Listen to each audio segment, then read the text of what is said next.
Hi, my name is Nick Mitchell.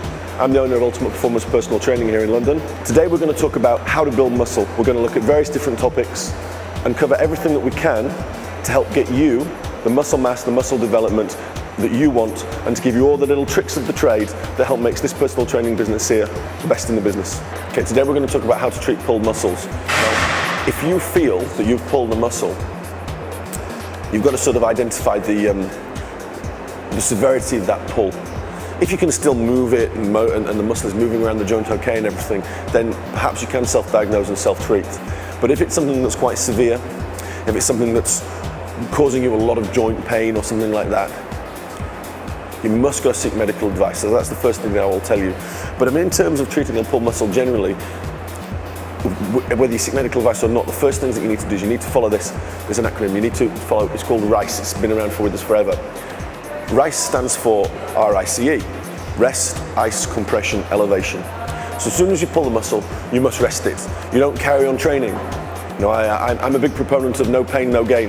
No pain, no gain does work, but it's no good pain, no gain, not no bad pain. You must learn to distinguish between bad pain and good pain. Muscles burning is not the same as a pulled muscle. If you feel you pull your muscles, you stop. You stop training, you stop running, you stop lifting, you stop doing whatever it is that you're doing. You rest. You try to get some cold onto the muscle, some ice. Don't put ice directly onto the muscle. Wrap an ice pack or something like that in a tea towel, apply it to the muscle. Compression. You want to have a bit of compression, maybe a bandage, holding the ice on to the muscle, say if you pulled something in your shoulder. Again, what this will do, this will help.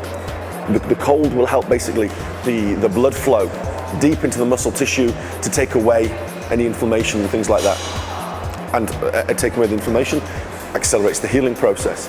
And then what you must do, you must elevate it. Again, this will take away the inflammation. So if you've hurt your leg, you elevate your leg. If you've hurt your arm, you try to keep your arm high and relatively immobilized.